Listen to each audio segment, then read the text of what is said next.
미국의 고교 세계사 교과서는 한국을 중국의 오랜 종속국으로 기술했고 스위스의 초등학교 지리 교과서는 한국을 중국 영토로 표기하고 있습니다. 이렇듯 외국 교과서에 한국 관련 왜곡이 심각한 수준인데 반해 이에 따른 오류 시정 비율은 지난 5년 동안 40%에 불과한 것으로 드러났습니다. 이에 따른 제외 공간에 무성의한 대응이 논란이 되고 있습니다. 지난 29일 허리케인 샌디가 미 동부 해안을 강타한 지 5년째가 되는 날이었습니다. 샌디 피해를 입은 지 5년이라는 시간이 흘렀지만 뉴욕시와 주정부 모두 이와 관련된 근본적인 대책 마련을 하지 못하고 있는 상황입니다. 트럼프 대통령이 오바마 케어 폐기를 다시 한번 언급했습니다. 그는 감사안을 연내에 처리한 뒤 곧바로 오바마 케어 폐기와 대체를 시작할 것이라고 밝혔습니다. 지난 26일부터 미국행 탑승객에 대한 공항 보안 검색 강화 조치로 이른바 보안 인터뷰가 시행된 가운데 일부 승객들은 이번 조치가 불편하고 쓸모없다는 입장을 보였습니다. 단순한 질문을 나열하는 것이 과연 실효성이 있겠느냐는 지적이 나오고 있는 것입니다. 트럼프 대통령이 취임한 이후 시민권 적체가 산처럼 쌓여 시민권 적체가 제2의 장벽 쌓기라는 지적이 나오고 있습니다. 뉴욕타임스는 27일 NPNA의 보고서를 인용해 시민권 적체 건수가 지난 6월 말 현재 70만 8,638건으로 불어나 이민자들의 시민권 취득도 어려워지고 있다고 보도했습니다. 지난해 미국 대통령 선거 당시 트럼프 선거대책 본부장을 지낸 폴 매드포너와 트럼프의 전 사업 동료였던 릭 게이츠가 특별검사에 의해 기소도 했습니다. 로버트 뮬러 특검은 트럼프 대통령과 러시아가 내통했다는 의혹을 조사 중에 있으며 이번 조사로 기소 여부가 공개된 것은 매너포트와 게이츠가 처음입니다. 이상은 오늘의 주요 뉴스입니다.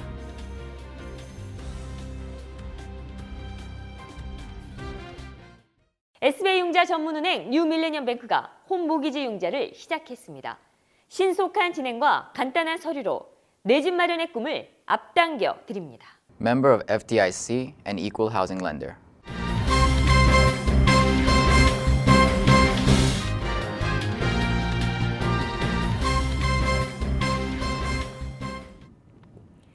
시청자 여러분 안녕하십니까? 10월 30일 KBTV 뉴스9입니다.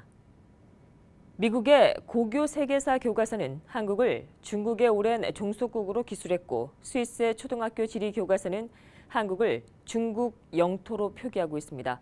이렇듯 외국 교과서에 한국 관련 왜곡이 심각한 수준인데 반해 이에 따른 오류 시정 비율은 지난 5년 동안 40%에 불과한 것으로 드러났습니다. 이에 따른 제외 공간에 무성의한 대응이 논란이 되고 있습니다. 김희삭 기자가 보도합니다. 외국 교과서에 한국 관련 왜곡이 심각한 수준인 가운데 이에 따른 오류 시정 비율이 지난 5년간 40%에 불과해 이에 따른 제외 공간에 무성의하고 미흡한 대응이 논란을 빚고 있습니다. 국회 외교통일위원회 소속 박주선 국민의당 의원이 29일 외교부와 한국학중앙연구원으로부터 제출받은 외국 교과서 내 한국 관련 오류 현황 자료에 따르면 2012에서 16년 미국, 캐나다, 프랑스 등 101개국의 교과서에서 1,456건의 한국 관련 오류가 발견됐습니다. 또 이에 대해 시정 요청을 했지만 오류 수정이 된 것은 전체의 39.4%인 534건에 불과한 것으로 드러났습니다. 외국 교과서의 한국 관련 왜곡은 실로 심각한 수준입니다. 미국의 고교 세계사 교과서는 한국을 중국의 오랜 종속국으로, 스위스의 초등학교 지리 교과서는 한국을 중국 영토로 표기했습니다. 예멘의 고교 세계 근현대사 교과서는 한국을 과거 영국 식민지로 왜곡했습니다. 또 미국, 독일, 프랑스, 이탈리아 교과서 등 상당수 교과서는 동해와 독도를 일본해와 다케시마로 표기하거나 병기해 놓은 것으로 나타났습니다. 이뿐만이 아닙니다. 아이슬란드 고등학교 사회학 교과서는 한국을 1,000명에서 4,900명의 15세 이하 어린이들이 노동 중 애완동물을 먹어야 하는 빈곤 상황에 처한 가난한 나라로 표현했으며 호주의 중학교 사회학 교과서도 한국을 저소득층 중 38%의 여성이 배우자나 애인에게 맞은 적이 있다고 표기했습니다.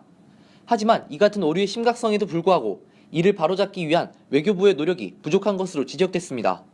한국학중앙연구원이 제외 공간에 외국 교과서 시정 요청 등을 의뢰하고 있지만 받아들여지는 경우는 많지 않은 것으로 드러났습니다.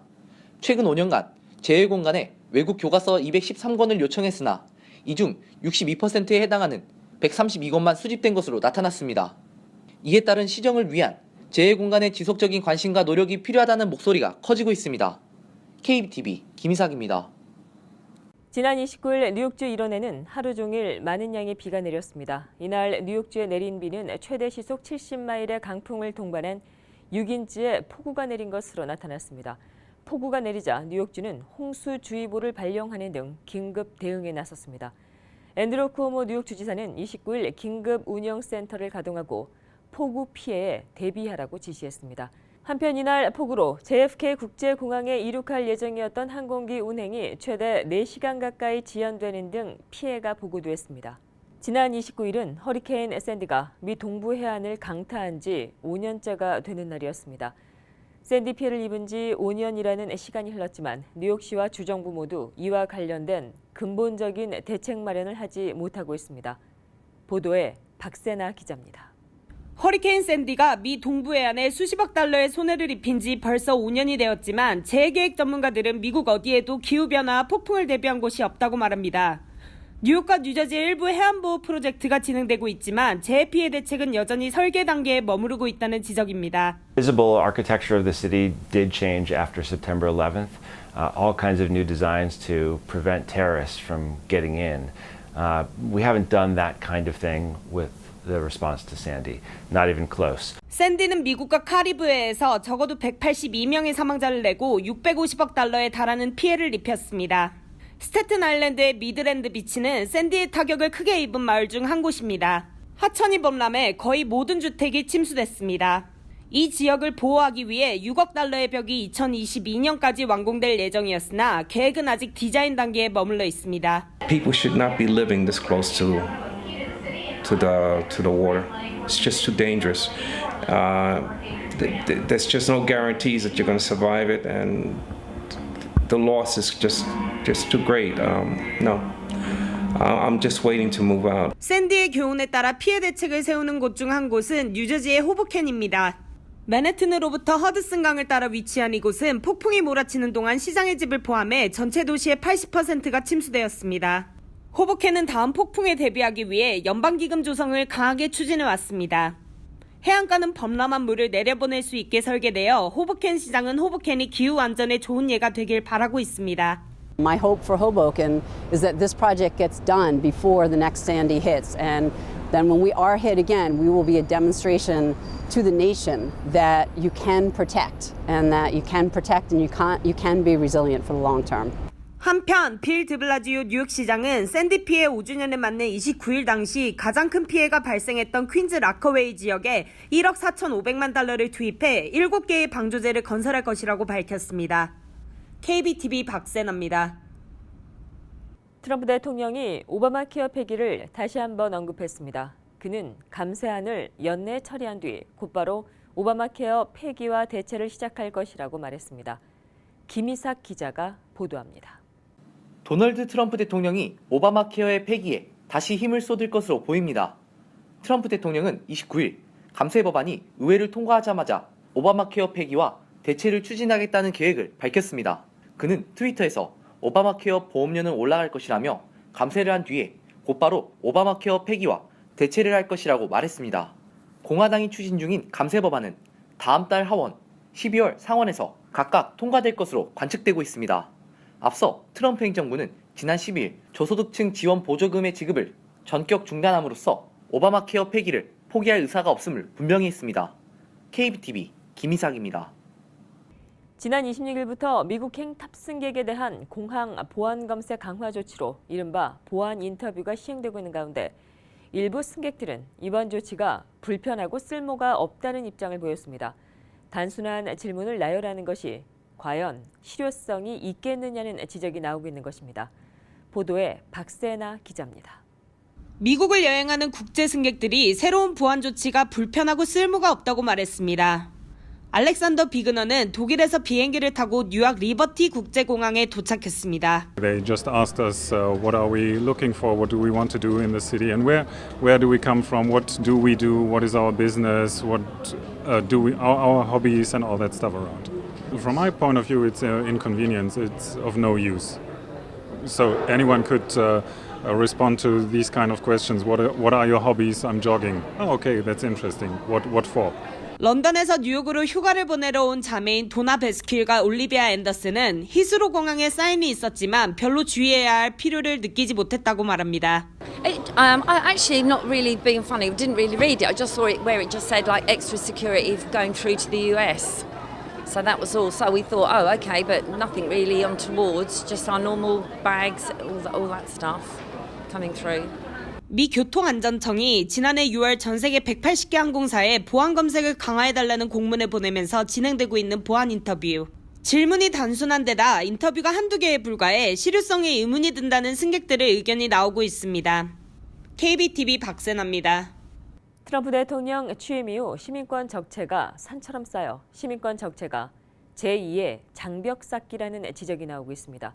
뉴욕타임스는 27일 NPNA의 보고서를 인용해 지난 2010년 29만 1,833건이었던 시민권 적체 건수가 지난 6월 말 현재 70만 8,638건으로 불어나 이민자들의 시민권 취득도 어려워지고 있다고 보도했습니다.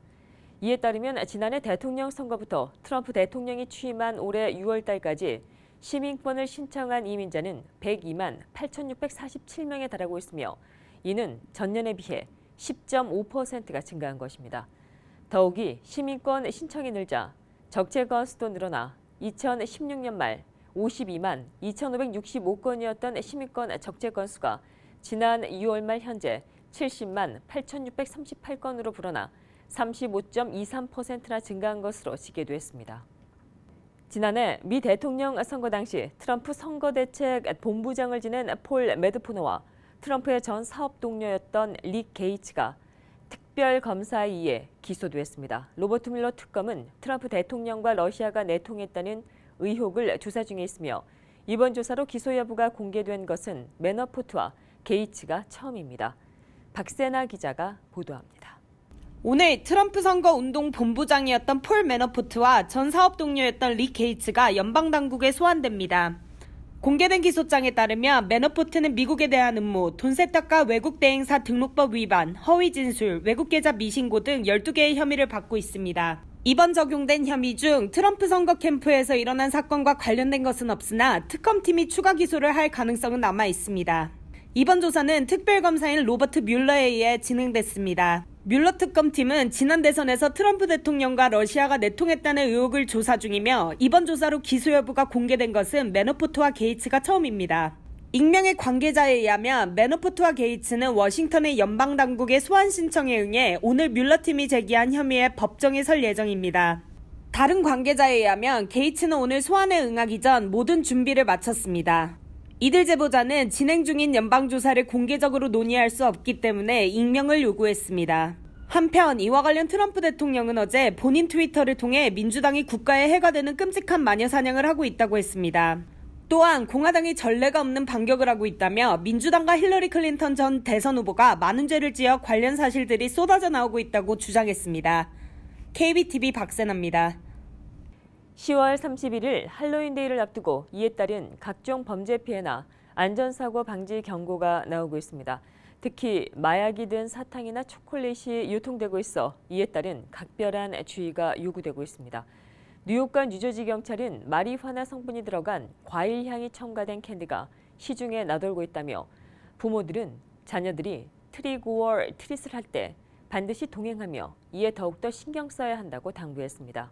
더욱이 할로윈데이 사람들의 경계가 풀어진 틈을 타 할로윈 복장으로 위장한 범죄자들의 강절도 발생 우려가 높은 만큼 문단속도 철저히 해야 하며 아이들이 길을 건널 때 차량 안전사고도 일어날 수 있는 만큼 이에 따른 주의도 해야 한다고 당부했습니다. 11월 1일부터 뉴저지 전역에서 21세 미만은 일반 담배는 물론 전자담배도 구입할 수 없습니다. 이 같은 조치는 다음 달부터 담배 구입 허용 연령 개정 법안이 본격적으로 시행되기 때문입니다. 해당 법안은 뉴저지 주 상하원을 통과해 지난 7월 달 크리스 크리스티 주지사가 서명한 바 있습니다. 한편 이를 어긴 담배 판매업소는 첫 번째 적발될 때 $250, 3회 이상은 $1,000의 벌금이 부과됩니다. 아마존 제2본사 유치에 각 도시들이 사활을 걸고 있는 가운데 뉴욕시는 사실상 아마존 제2의 본사 후보지로의 선정이 어려울 것으로 보입니다. 아마존 제2본사 후보지로 가장 유력한 곳은 애틀랜타로 나타났습니다.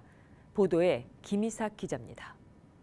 아마존 제2본사 유치를 두고 도시 간의 뜨거운 경합이 벌어지고 있는 가운데 뉴욕시가 아마존 제2본사 후보지로 선정될 확률은 사실상 어렵다는 전망이 나왔습니다.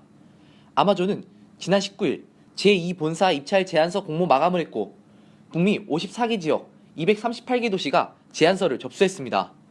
뉴욕시는 이번 입찰에 맨해튼 미드타운 웨스트, 퀸즈 롱아일랜드 시티 등 4곳의 후보지를 내세운 바 있습니다. 국제 스포츠 베팅 사이트 패디파워의 조사에 따르면 뉴욕시는 아마존 제2본사 후보지로 선정될 확률이 14대 1로 나타났으며 선정 확률이 가장 높은 지역은 애틀랜타가 뽑혔습니다. 애틀랜타에 이어서는 보스턴과 오스틴이 각각 7대 1로 애틀랜타 뒤를 쫓고 있는 상황입니다. 한편 아마존은 뉴저지를 포함해 미국 내 12개 주에서 약국 면허를 취득, 의약품 사업도 본격화하고 있습니다. 아마존은 이르면 다음 달 추수감사절 이전까지 처방약 온라인 판매 개시를 선언할 것이라는 관측이 나오고 있습니다. 미국 처방약 시장 규모는 연간 5,600억 달러입니다. KBTV 김희삭입니다. 올해 서머타임이 이번 주말 일요일인 오는 11월 5일 새벽 2시를 기해 해제됩니다. 이에 따라 이날 새벽 2시가 1시간 뒤로 돌아가 1시로 조정됩니다. 뉴욕과 서울 간의 시차는 현재 13시간에서 14시간으로 늘어나게 됩니다. 서머타임 시간제는 매년 3월달 둘째 일요일에 시작돼 11월 첫째 일요일에 끝납니다. 인간미 넘쳤던 배우로 알려진 김주혁 씨가 30일 불의의 사고로 숨졌습니다. 김주혁 씨는 30일 오후 서울 강남구 삼성동 영동대로에서 발생한 교통사고로 숨졌습니다. 향년 45입니다. 너무나 빨리 세상을 떠난 그의 충격적인 비보에 애도의 물결이 이어지고 있습니다. 연기파 배우 고 김무생 씨의 아들로도 널리 알려진 김주혁 씨는 1998년 SBS 8기 공채 탤런트로 데뷔해 스크린과 브라운관을 넘나들며 로맨틱 코미디부터 선이 굵은 연기까지 폭넓은 연기로 사랑을 받아왔습니다. 그는 연기에 대해 끊임없이 고민하던 천생 배우였고 최근 종영이 된 드라마 아르곤 종영 후에 가진 인터뷰에선 최근에야 연기의 참재미를 느낀다며 연기에 대한 애틋한 애정을 보이기도 했습니다.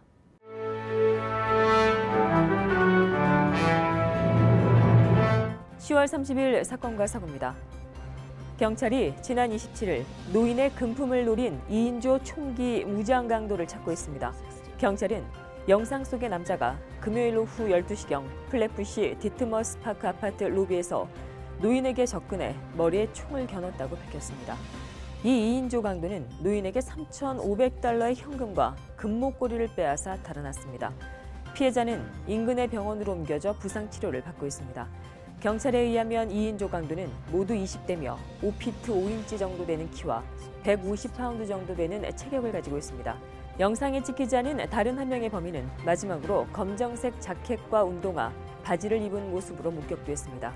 생일 파티에서 마약 과용으로 부자가 나란히 사망하는 일이 발생했습니다. 뉴욕 경찰은 일요일 브루클린에서 열린 생일 파티에서 아버지와 아들이 마약 과용으로 숨졌다고 밝혔습니다. 22살의 카를로스 안드레이드는 그린우드에 위치한 아버지의 소유의 자택의 현관에서 그의 여자친구에 의해 발견됐으며 그의 아버지인 44살의 조셉 안드레이드는 일요일 오전 3시경 아들의 곁에서 의식을 잃은 채 발견됐습니다. 당국에 의하면 그들은 곧 브루클린의 NIU 병원으로 옮겨졌으며 오전 4시경에 사망했습니다. 숨진 카를로스는 23살의 부인과 4살, 11개월 된 아들이 있었습니다. 그의 삼촌인 요바니 산토스에 의하면 아버지의 주머니에서 코케인도 발견됐습니다. 아들인 카를로스는 공사 현장 인부였고 이번 파티를 위해 메릴랜드에서 왔습니다. 경찰이 오늘 오전 퀸즈에서 뉴욕 신입경찰을 치고 달아난 쓰레기 트럭 운전사를 찾고 있습니다. 경찰은 사고가 오전 6시경 플러싱의 28레비뉴와 월머 스트리트 근처에서 발생했다고 밝혔습니다. 35살인 피해 여경은 퀸즈의 뉴욕 병원으로 옮겨졌으며 생명에는 지장이 없습니다. 이 쓰레기 트럭이 뉴욕에 의해 운영되고 있는지 아니면 사기업에 의해 운영되고 있는지는 아직 알려지지 않았습니다. 오클랜드 애슬레틱스 포수인 브루스 맥스웰이 음식 배달원에 총을 겨눈 혐의로 아리조나에서 체포됐습니다. 맥스웰은 올해 메이저리그에서 국가가 울리는 도중 인종차별에 창의하기 위해 무릎을 꿇어 화제가 됐던 선수였습니다. 스카스데일 경찰은 지난 토요일 밤 신고 접수를 받고 맥스웰의 집으로 출동했습니다. 그는 현재 가중폭행과 난폭행위 혐의로 기소될 예정입니다. 계속해서 오늘의 주요 단신 이어집니다. 한반도에서 군사 충돌이 발생하면 핵무기가 동원되지 않더라도 처음 며칠 내 최대 30만 명이 숨지는 등 엄청난 인명피해가 날 것이라고 미 의회 조사국이 전망했습니다. 의회 조사국이 미 의원들에게 전달한 62쪽짜리 보고서에 따르면 군사 충돌은 미국 시민 최소 10만여 명을 포함해 남한과 북한 인구 2,500만 명 이상에 영향을 미칠 수 있다고 분석했습니다. 트럼프 대통령이 오는 2일 미 중앙은행인 연방준비제도의 차기 의장을 지명할 것으로 보입니다. 대부분의 미 언론은 현재까지 기류로 제롬 파월 현 연준 이사가 차기 의장에 낙점될 가능성이 가장 크다고 전하고 있습니다.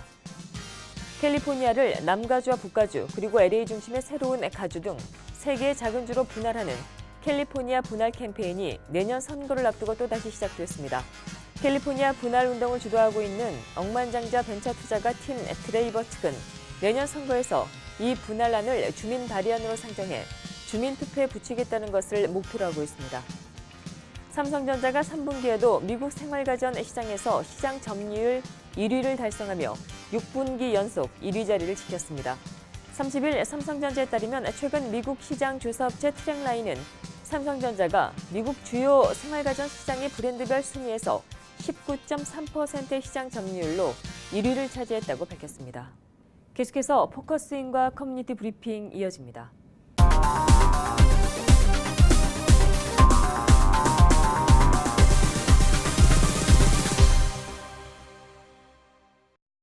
네, 포커스인 시간 선거 이슈로 여러분들과 만나 뵙고 있습니다. 김동찬 시민참여센터 대표님 나와 계십니다. 안녕하십니까? 안녕하세요. 네네. 대표님 오늘 이 시간은 그 뉴욕 지역의 선거에 관련돼서 좀 알아보도록 하겠습니다. 저희가 이제 뉴저지에 관련돼서는 좀 알아봤고요. 오늘은 이제 좀 뉴욕 선거에 관련돼서 좀 알아보는 시간인데요. 먼저 이 뉴욕과 뉴저지 선거를 좀 나누는 것이 좀 의미가 있나요? 뉴저지는 스테이트 와일레이션이고 뉴욕은 시티 와이드 그다음에 카운티 와이드 일렉션이죠. 네. 그러니까 뉴욕 주지사 선거는 이제 내년에 있고 뉴저지 주지사 선거는 올해 있죠. 네네. 이 뉴욕 지역의 선거를 전반적으로 조금 정리라 그럴까요? 좀 예. 선거와 관련된 정보를 좀 주신다면 어떤 정보를 주실 수 있으실까요? 예. 우선 뉴욕은 시티 와이드, 카운티 와이드 일렉션. 그러면 시에 있는 이제 선출직들, 카운티에 있는 선출직들을 이제 주로 뽑는 선거가 올해 있습니다. 그리고 뉴욕은 클로즈드 프라이머리라고 해서 가장 보수적인 선거 방식을 택하고 네네. 있어요. 그래서 내가 작년 이 본선거 이전에 정당 변경을 했어야만 올해 예비 선거 때 내가 원하는 당에 가서 투표를 할 수 있어요. 그래서 내년도 정당 변경을 하려면 지금 본선거 이전에 유권자 등록 용지에 정당 변경을 해서 신청을 해야만 내년도에 바뀐 정당에 가서 투표를 할 수가 있습니다.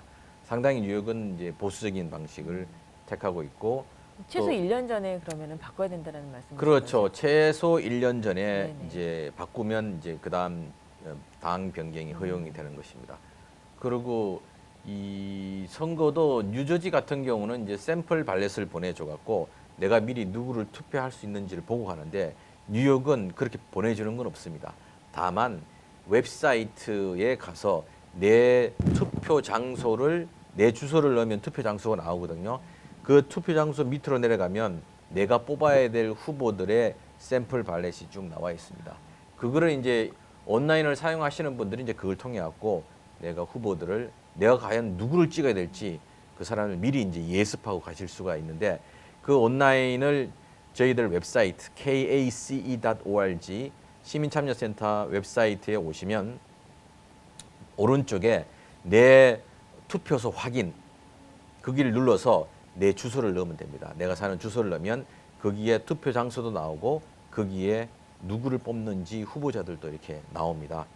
그래서 이제 그 투표를 하는데 미리 하시기 전에 미리 내가 누구를 찍어야 될지 공부를 좀 하고 가시면 되는데 뉴욕시는 53명의 시의원들을 또 저는 선출하기 때문에 각 한인 밀집 지역의 시의원들도 이제 대거 이제 출마를 합니다. 근데 아마 올해는 거의 현역들이 현직에 있는 사람이 다 당선될 가능성이 높고 크게 변동 사항이 없을 거다 이런 이제 판단이고 또 그에 따라서 이제 뉴욕시에서는 뉴욕주는 아니고 뉴욕시에서는 파이낸셜 커미티라고 거기에서 자기들이 이제 후보들의 양력이나 이런 것들을 만들어 갖고 책자로 만들어서 보내주고 있어요. 네. 집에 앉아 있으면 아마 그게 오는 걸 받아 보실 수 있을 텐데 네네. 그거를 보시면 내가 누구를 찍어야 될지 또 다 보실 수가 있습니다. 근데 문제는 모든 후보들이 거기에 다 나와 있기 때문에 내가 누구를 찍어야지 내 디스트릭이 어딘지를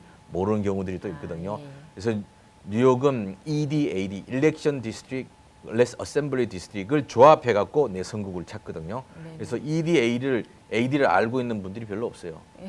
그래서 뭐 내 시의원 지역구는 어디다 뭐 이렇게 대충 알고 있는데 뉴욕이 너무 복잡한 선거 방식이라서 저희들처럼 매년 이것에 관심을 가지고 예. 활동하는 사람들만 겨우 알 수 있는 거지 어떨 때는 뉴욕시에 일을 하고 있는 선관위 직원들도 잘 몰라요. 아이고. 예, 그런 문제가 좀 네네. 있습니다. 예, 그렇군요. 뭐 진짜 뭐 말씀 주신 것처럼 이 선거 어려워도 너무 어렵다. 왜 이렇게 선거제도를 이렇게 어렵게 해놨냐. 뭐 이렇게 말씀하시는 분들이 많으시더라고요. 이게 이제 선거의 모든 그 입법은 주 단위로 하는 거거든요. 주 단위로 하고 대신 선거에 대한 모든 책임은 카운티가 책임을 지게 돼 있습니다. 그래서 뭐 내가 어디에 그 해외에 나가 있는 군인들에 대한 투표나 이런 것도 좀 다 카운티가 뉴욕은 아직 이제 absentee ballots이라고 하는데 부재자 투표를 신청하면 거기다 이제 보내주고 하는 거지만 법은 주에서 만들거든요. 근데 뉴욕은 또 문제가 뭐냐면 예비 선거가 연방 선거가 있을 때는 연방 선거를 5월에 한 번 하고 주 선거를 또 주나 시 선거를 또 9월에 하는 이런 일이 발생하고 있어요. 네네. 그거를 이제 오랫동안 뉴욕주가 그 연방 법무부로부터 소송을 당했어요. 네. 소송을 당해서 당신들이 예비 선거 이후 본 선거에 예비 선거에 뽑힌 사람들을 알리는 시간이 너무 짧아서 해외에 나가 있는 사람들은 알 수 있는 방법이 없다. 그렇게 해서 계속 소송을 했는데 2번은 그냥 봐줬는데 3번째는 안 고치니까 그냥 벌금을 때렸거든요. 네.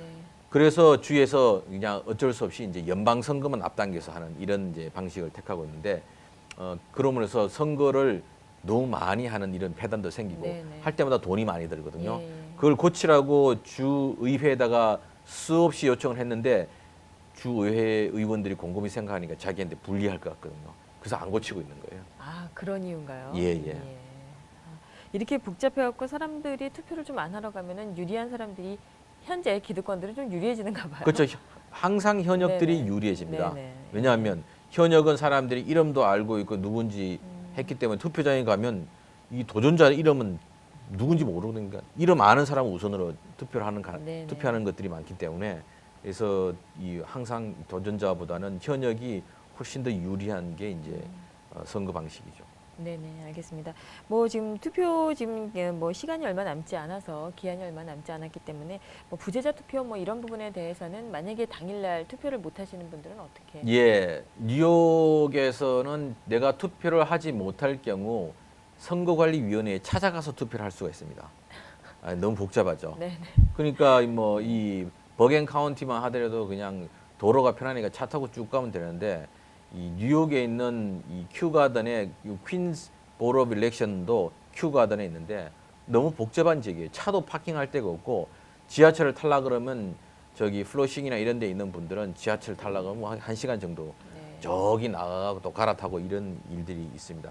그렇지만 투표 하루 전날까지 내가 선관위를 방문해서 직접 투표를 할 수가 있고 그러지 않으면 지금 앱센티 발렛을 내가 해서 이 일주일 전까지 선거관리위원회에 도착을 해야 됩니다.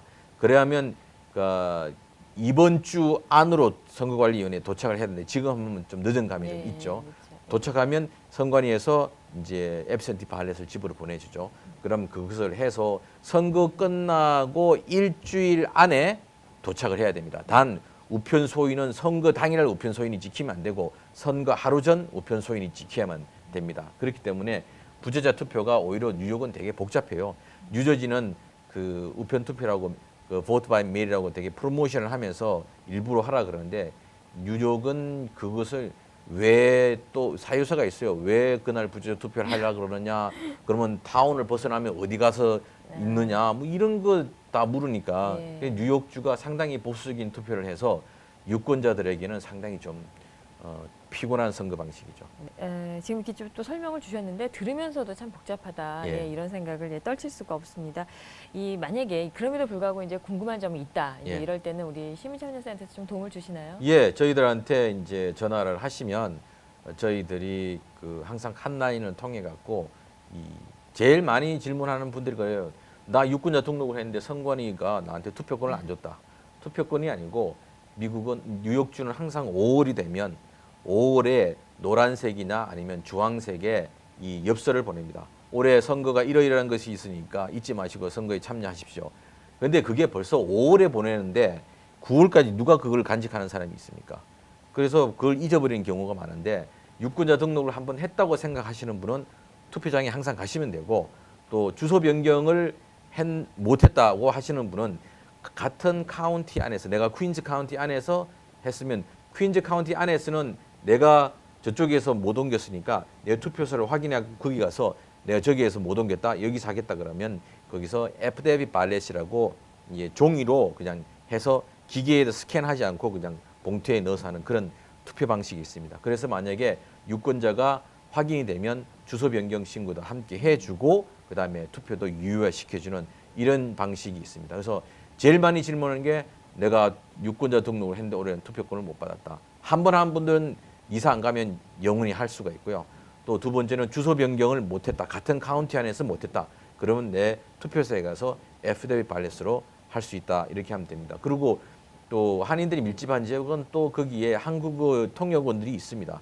지금도 한국어 통역원들이 태없이 많이 부족해서 계속 모집은 하고 있는데 그 한국어 통역원한테 가서 요청을 하면 많은 부분들을 이제 도와주시니까 그건 염려 안 하셔도 됩니다.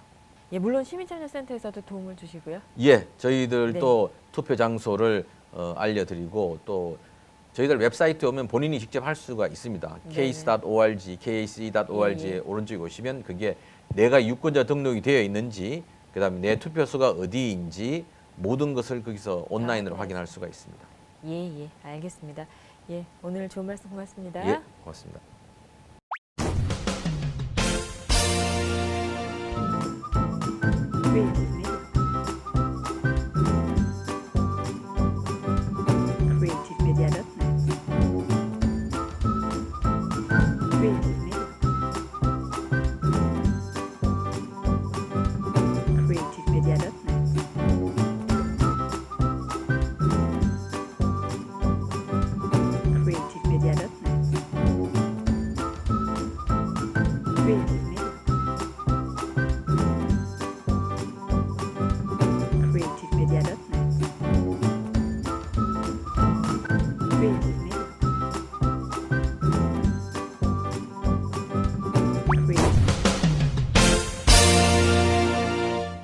이어지는 순서 환율과 증시입니다.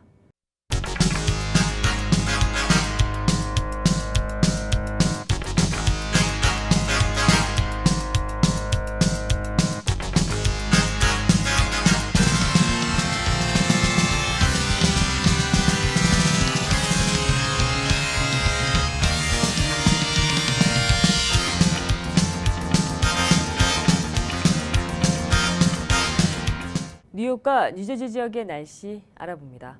건강한 가정, 행복한 한인 사회를 위해 함께합니다. 한국인을 아는 병원, 실력 있는 병원, 홀리네임 병원. KBTV 오늘의 날씨는 홀리네임 병원에서 제공합니다.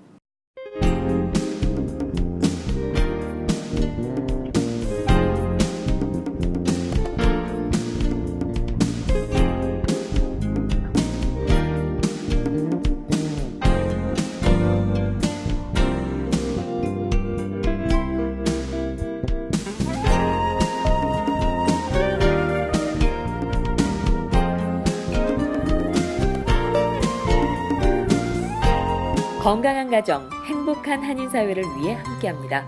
한국인을 아는 병원, 실력 있는 병원, 홀리네임 병원. KBTV 오늘의 날씨는 홀리네임 병원에서 제공합니다. 이상으로 10월 30일 KBTV 뉴스9 모두 마치겠습니다. 오늘도 KBTV 뉴스9과 함께해 주신 시청자 여러분 고맙습니다. 편안한 밤 되십시오. SBI 융자 전문은행 뉴밀레니엄뱅크가 홈모기지 융자를 시작했습니다. 신속한 진행과 간단한 서류로 내 집 마련의 꿈을 앞당겨 드립니다. Member of FDIC and equal housing lender.